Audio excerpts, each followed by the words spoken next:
नमस्कार दोस्तों, आइए जान लेते हैं उत्तर प्रदेश के सभी 75 जिलों की आज की ताज़ा एवं महत्वपूर्ण खबरें। उससे पहले वीडियो को लाइक, कमेंट, शेयर जरूर करें। साथ ही ये भी बताएं आप किस जिले, शहर या गांव से देख रहे हैं। यूपी में कृषि उपकरणों की खरीद पर मिलेगी 50% की सब्सिडी। 16 फरवरी तक करें आवेदन। सरकार ने किसानों को खेती के औजारों और मशीनों पर सब्सिडी देने की घोषणा की है। SMAM योजना 2025-26 के तहत अनुसूचित जाति, छोटे और सीमांत किसानों को 50%, जबकि अन्य किसानों को 40% अनुदान मिलेगा। आवेदन की अंतिम तिथि 16 फरवरी है। सहायक विकास अधिकारी ने किसानों को दलालों से बचने के और केवल अधिग्रहण माध्यम से आवेदन करने की सलाह दी है। यह योजना खेती का खर्च घटाकर मुनाफा बढ़ाने में मदद करेगी। मदरसों पर सीएम योगी का बड़ा फैसला। विदेशी फंडिंग से होगी सख्त जांच। उत्तर प्रदेश सरकार ने राज्य के सभी मदरसों के वित्तीय लेन देन की समृद्धि एवं जांच कराने का फैसला किया है। इस जांच का मुख्य उद्देश्य मदरसों में आने वाली विदेशी फंडिंग के स्रोतों का पता लगाना है। सरकार का कहना है कि यह जांच केवल संस्थानों तक सीमित नहीं रहेगी, बल्कि मदरसों के संचालकों के निजी बैंक खातों की भी जांच की जाएगी। उत्तर प्रदेश में ओवरलोड ट्रक और डंपर ना चलें। मीटिंग में सीएम योगी का अफसरों को सख्त निर्देश। मुख्यमंत्री योगी आदित्यनाथ के निर्देश दिए गए हैं कि प्रत्येक परियोजना का परिणाम समय सीमा के भीतर जमीन पर दिखाई देना चाहिए। प्रदेश में सड़क सुरक्षा या यातायात की सुचारू व्यवस्था सुनिश्चित करने के लिए ओवरलोड ट्रक और डंपरों का संचालन पूरी तरह रोका जाए। मुख्यमंत्री ने रविवार को निर्देश उत्तर प्रदेश राज्य निधि प्रबंधक समिति की बैठक में दिए हैं। उन्होंने निर्देश दिए हैं कि बाहरी वाहनों के चालकों की व्यवस्था जांच नियमित अंतराल पर अनिवार्य रूप से कराई जाए, ताकि थकान या असावधानी से होने वाले हादसों को रोका जा सके। उत्तर प्रदेश बनेगा आत्मनिर्भर भारत का आधार। सीएम योगी ने उद्योग जगत को बताया विकास का सबसे बड़ा साझेदार। मुख्यमंत्री योगी आदित्यनाथ ने कहा कि उत्तर प्रदेश में किया गया निवेश केवल एक राज्य में निवेश नहीं, बल्कि राष्ट्र हित में किया गया निवेश। उन्होंने कहा कि आज उत्तर प्रदेश जिस आर्थिक मजबूती और स्थिरता की ओर बढ़ रहा है, उनमें से उद्योग जगत की भूमिका सबसे महत्वपूर्ण है। मुख्यमंत्री ने कहा कि प्रदेश की खुशहाली, रोजगार सृजन और आत्मनिर्भर भारत के लक्ष्य को आगे बढ़ाने में उद्योग जगत सबसे बड़ा सहयोगी और सरकार इस साझेदारी को और मजबूत करना चाहती है। प्रधानमंत्री किसान सम्मान निधि योजना के लाभार्थियों के लिए खुशखबरी। 22वीं किस्त फरवरी के पहले सप्ताह में आने की संभावना जताई जा रही है।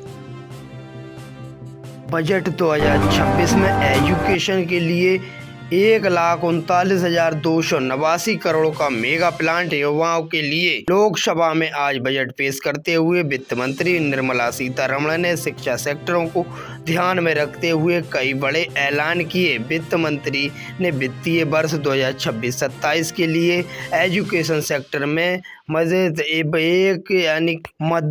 1,39,289 करोड़ रुपए का भारी रकम बजट पेश किया है। इस मास्टर प्लान के जरिए सरकार का मानना है कि पढ़ाई को रोजगार, उद्यम और आधुनिक तकनीकी से जोड़ा है, ताकि डिग्री हाथ में साथ साथ काम और हुनर भी युवाओं के पास हो। यूपी बोर्ड परीक्षा को लेकर योगी सरकार का बड़ा आदेश। जूते मोजे उतरवाकर परीक्षा लेने पर लगाई रोक। यूपी बोर्ड परीक्षा को लेकर योगी सरकार ने बड़ा आदेश जारी किया है। योगी सरकार ने बोर्ड में परीक्षार्थियों के जूते मोजे उतरवाकर परीक्षा देने पर रोक लगाई है। साथ ही परीक्षा केंद्र के मुख्य द्वार पर ही परीक्षार्थियों की पूरी जांच का निर्देश दिए हैं। इसके अलावा परीक्षा केंद्र पर लगे सीसीटीवी कैमरों और वॉइस रिकॉर्डर की जांच होगी। खराब होने की स्थिति में उनकी सूचना तुरंत DIS के साथ उनके यहाँ बने कंट्रोल रूम को देनी होगी। यूपी ग्राम पंचायत चुनाव से पहले सीएम योगी का बड़ा फैसला। सीएम योगी आदित्यनाथ ने शनिवार को यूपी की 2 ग्राम पंचायतों के नाम बदल दिए। ये हरदोई और फिरोजाबाद जिले की दोनों ग्राम पंचायतों के नाम बदले जाने को लेकर प्रस्ताव आया था, जिसमें सीएम योगी ने मंजूरी दे दी।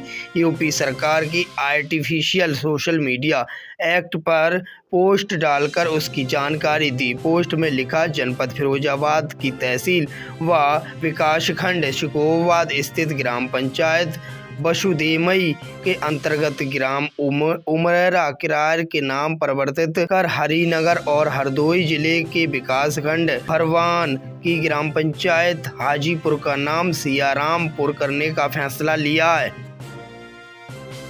2% बढ़ेगा DA। 8वें वेतन आयोग पर बड़ी खबर। केंद्रीय कर्मचारियों के लिए जानना जरूरी। भले ही 7वें वेतन आयोग की अवधि 31 दिसंबर 2025 को खत्म हो चुकी है, यहाँ की 8वां वेतन आयोग 1 जनवरी 2026 से लागू माना जा रहा है, लेकिन जब तक 8वें वेतन आयोग की सिफारिशें लागू नहीं होती हैं, तब तक DA और DR की बढ़ोतरी 7वें वेतन के आयोग के आधार पर ही होती रहेगी। संपत्ति का ब्यौरा नहीं दिया तो रुकी सैलरी। यूपी में 68,000 से ज़्यादा कर्मचारियों पर सरकार का एक्शन। उत्तर प्रदेश सरकार ने भ्रष्टाचार के खिलाफ अपनी जीरो टॉलरेंस नीति को सख्ती से लागू करते हुए बड़ा कदम उठाया है। मानव संपदा पोर्टल पर अपनी चल अचल संपत्तियों का ब्यौरा अपलोड न करने वाले 68,236 राज्य कर्मचारियों का वेतन रोक दिया गया है। सरकार ने साफ कहा है कि जब तक कर्मचारी अपनी संपत्ति का ब्यौरा ऑनलाइन दर्ज नहीं कराएंगे, तब तक वेतन जारी नहीं किया जाएगा। उत्तर प्रदेश के अलीगढ़ में फर्जी जन्म प्रमाण पत्र बनवाने के 2 आरोपी हिरासत में। जनसेवा केंद्र संचालक एजेंट के खिलाफ रिपोर्ट दर्ज। अलीगढ़ नगर निगम में फर्जी जन्म प्रमाण पत्र के मामले में पुलिस ने जनसेवा केंद्र संचालक व एक एजेंट को हिरासत में ले लिया है। नगर आयुक्त प्रेम प्रकाश मीणा के निर्देश पर की गई कार्रवाई में फर्जीवाड़ा का खुलासा हुआ है। आरोपियों के खिलाफ रिपोर्ट दर्ज कराई गई है। अब होगी चीन की बराबरी। बैंकिंग सेक्टर के लिए निर्मला सीतारमण ने बजट की बड़ी घोषणा। वित्त मंत्री निर्मला सीतारमण ने आज बैंकिंग सेक्टर के लिए बड़ी घोषणा की है। उन्होंने कहा कि देश की बैंकिंग सेक्टर के व्यापार समीक्षा के लिए एक हाई लेवल कमेटी बनाई जाएगी और सुधारों पर आधारित ग्रोथ के लिए नई योजना बनाई जाएंगी। उत्तर प्रदेश में अब कोटेदार गांव-गांव जाकर बनाएंगे लाभार्थियों के आयुष्मान कार्ड। ID और पासवर्ड बनाने की प्रक्रिया शुरू। उत्तर प्रदेश के बदायूं के आज से रजिस्ट्री के पहले क्रेता और विक्रेता की बायोमेट्रिक अनिवार्य। जमीनों की रजिस्ट्री में फर्जीवाड़ा रोकने के लिए निबंधन विभाग आज से बड़ा बदलाव करने जा रहा है। अब क्रेता विक्रेता के फिंगरप्रिंट बायोमेट्रिक के उनके आधार कार्ड के डाटा की फीडिंग फिंगरप्रिंट से मिलान किया जाएगा। दोनों फिंगरप्रिंट जैसे मिलने पर ही जमीन या मकान की रजिस्ट्री हो सकेगी। अंतर मिलने पर रजिस्ट्री खारिज कर दी जाएगी।